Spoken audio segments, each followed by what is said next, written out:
Você também, ouvinte querido, você que faz a Band News FM ser aquilo que ela é? Rádio mais admirada do Brasil, e partiu! A bolota essa de energia que emana da turbina adicional da usina hidrelétrica de Itaipu para disparar o maior sistema de captação de som del mundo. Captaria vai se houvesse, mas não as lalaial, que são apalausos, que partem de todos os terraços, todas as lajes, todas as varandas gourmet. E que também são captados através dos vidros, a prova de som através do concreto armado. E você que está agora na cozinha, preparando o seu almoço com uma salada, legume, verdura, proteína animal ou vegetal. Não descuida, vai queimar a comida. Aqui começando o Fábio França, aumenta o som, começando o Band News no meio do dia. Você está no carro, levando os filhos para a escola, pegando os filhos da escola. Mas eu não tenho filho, não tem problema. Aumenta o rádio também, Band News no meio do dia, começando e é já. Bom, eu queria hoje, assunto não falta, né? A gente poderia, assim, escolher qualquer assunto. Questões no Oriente Médio, confusões do Rio de Janeiro, Bahia, briga política. Escolhe, né? Escolhe o assunto. Tem muita coisa para falar. Mas eu queria tratar de um assunto que eu considero da família dos assuntos estruturais. Aqueles assuntos que não são próprios deste governo, de outro governo, mas são desafios que o Brasil precisa enfrentar para ontem e não enfrenta com a devida seriedade. Bom, se você pegar hoje no Brasil e fizer uma relação, pessoas que trabalham com carteira assinada para pessoas que recebem Bolsa Família, você vai ver que em Santa Catarina, para cada 10 trabalhadores com carteira, tem uma pessoa, um beneficiário do Bolsa Família. Santa Catarina, 10 com carteira, um beneficiário do Bolsa Família. 10 para 1. Aí você vai para o Maranhão. Para cada 10 trabalhadores com carteira assinada, tem 20 beneficiários do Bolsa Família. 20. Então, 10 para 1 Bolsa Família em Santa Catarina, 10 para 20 no Maranhão. O nome disso é desigualdade regional. E olha que eu arredondei para 2 para 1, né? 10 para 20, mas seria 22. Mas tudo bem, vamos deixar para 20. Dá a ordem de grandeza. Então você tem uma relação que não é para dizer que no Maranhão as pessoas não trabalham. Em Santa Catarina as pessoas trabalham. Isso não é isso que acontece. Isso é para dizer que a renda per capita de um estado como Santa Catarina e a renda per capita de um estado como o Maranhão são tão diferentes que você tem que fazer a equalização, e essa equalização é feita hoje por meio de programas sociais. Basicamente, programas sociais. Basicamente, Bolsa Família. Tá errado fazer Bolsa Família? Não. Tem que dar Bolsa Família? Tem. Porque a alternativa, que é a que a gente vai discutir, não começa nunca. E se começar agora, leva tempo. Mas tem alternativa. Então você pega o estado do Maranhão. O estado do Maranhão é destinatário natural de exportação de grãos que saem do Centro-Oeste. No entanto, você tem rodovias ali que são dos anos 40, dos anos 50, que floresceram nos anos 70, e que tem trechos enormes, sem pavimentação. BR-158. Para ficar num exemplo só, não ficar discutindo muita rodovia. BR-158 entrou no PAC agora, como tinha entrado no primeiro PAC, entrou no PAC agora para pavimentar um pedacinho da BR-158. Essa BR-158 leva grãos, original, o traçado vai do Rio Grande do Sul até lá em cima, mas leva grãos do Mato Grosso. Mato Grosso, que é uma coisa espantosa, né? Quando você pega o Mato Grosso, que tem 10% do setor do agro no Brasil. É uma coisa incrível. A safra de grãos do Mato Grosso, que em 2002 foi de 15, 16 milhões, 100 milhões de toneladas agora. Isso vai escoar como? Então, se você joga para cima e a estrada é uma tragédia, e é uma tragédia, você vai ter um problemão, né?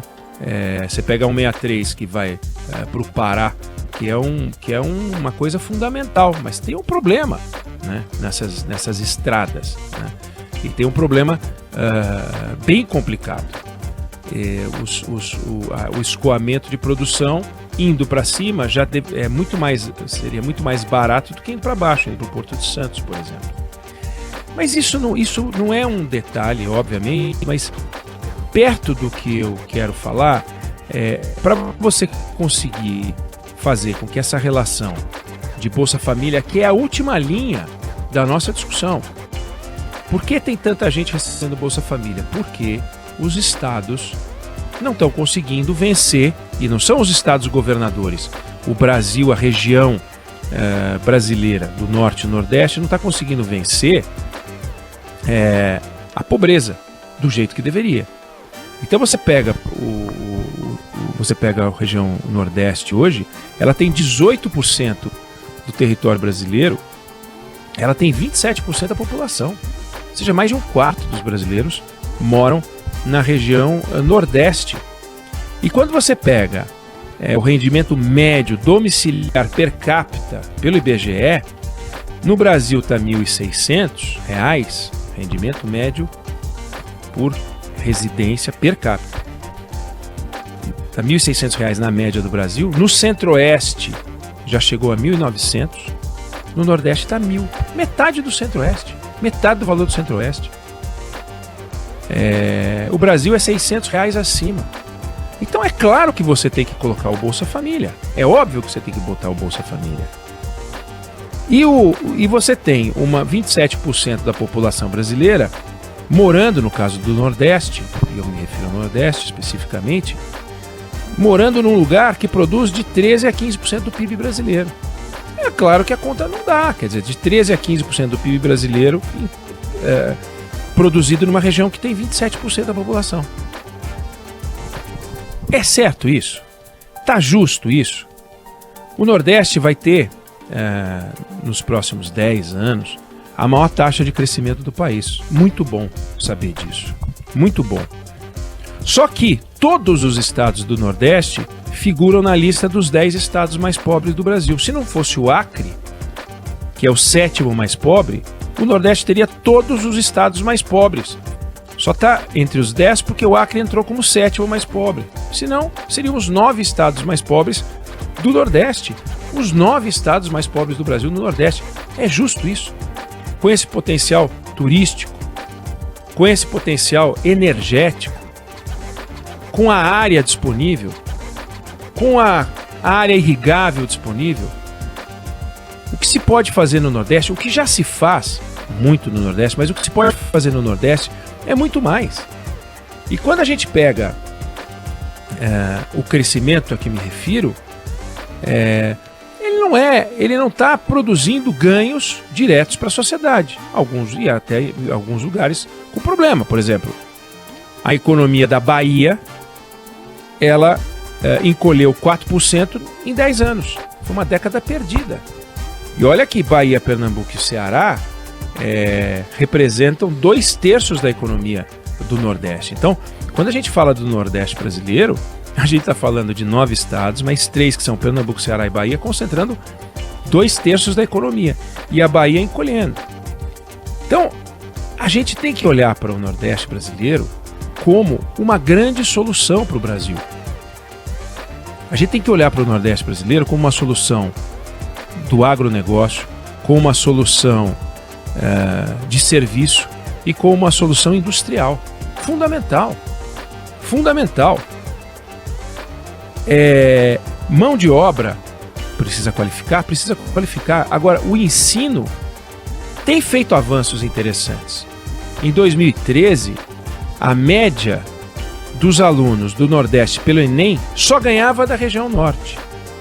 No último estudo, só perde para o Sudeste. Olha que avanço espetacular. Só ganhava da região Norte, agora só perde para a região Sudeste. O Ceará é o estado de origem de 40% dos alunos aprovados no ITA, o Instituto Tecnológico da Aeronáutica. É uma coisa espetacular, bacana. O que a gente está precisando é o que a gente não tem: projeto de desenvolvimento, projeto de equalização das diferenças regionais, não por meio da assistência social, que não pode faltar, para completar o que o próprio Estado... O Estado tem que pagar pela sua própria incompetência. Como o Estado é incompetente para produzir desenvolvimento e progresso, ele financia, subsidia as famílias que são as vítimas da incompetência do Estado. Elas são as vítimas da incompetência do Estado. Porque não há o que se possa fazer quando você não consegue produzir progresso. Eu falei da BR-158, tem pedaços intransitáveis em período de chuva, e as famílias que moram nas regiões, e os caminhoneiros, e tudo que tem em volta, e todas as pessoas envolvidas nesse processo pagam uma conta. Isso é menos receita, não dá para chamar isso só de mercado. O mercado tem feito a sua parte.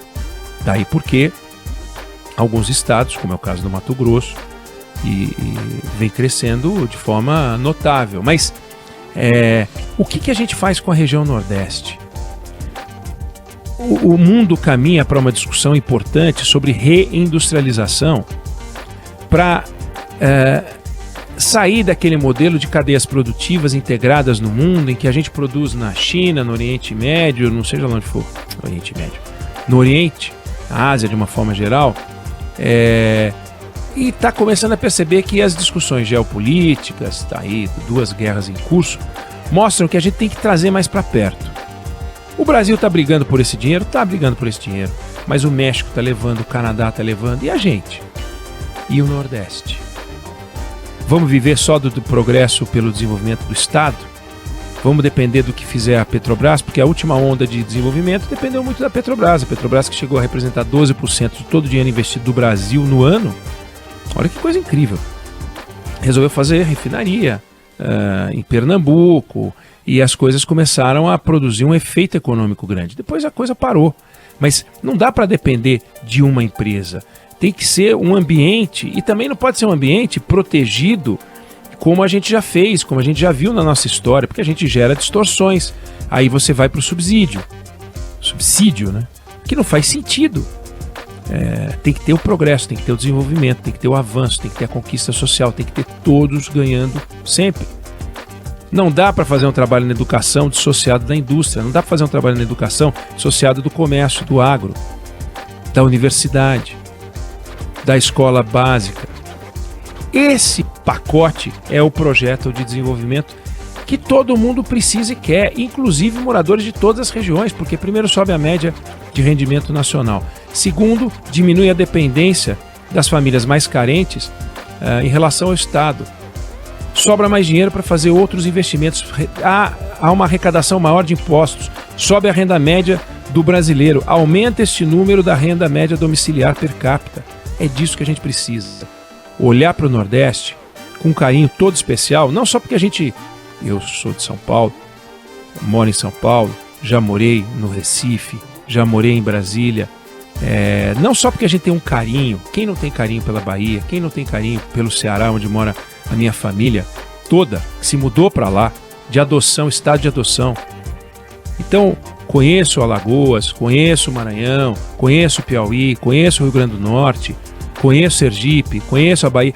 Não vou dizer conheço, né? Seria muita ousadia, nem quem mora nesses lugares conhece exatamente, mas já fui para todos esses lugares. Não é só o carinho, não. É o desperdício, é o desrespeito, desperdício de energia, desperdício de riqueza e desrespeito à população. Na hora que os governantes fazem a transferência de recursos, eles acham que estão dando assistência para as pessoas. Não estão. Estão recompensando pelo seu próprio fracasso. O fracasso do governo, eu me refiro, não das pessoas, fracasso do governo. É uma desonestidade. Está aqui um dinheiro para vocês. Por quê? Porque eu sou incompetente e não consigo produzir progresso. Isso tem que parar. Temos que olhar para o Nordeste como solução. E o Nordeste como solução depende de um projeto de desenvolvimento. E é isso que a gente deveria discutir, e em vez de ficar discutindo o besterol que toma conta do cenário político. Eu não sei se você concorda ou discorda, mas essa é a opinião que eu tenho sobre o assunto.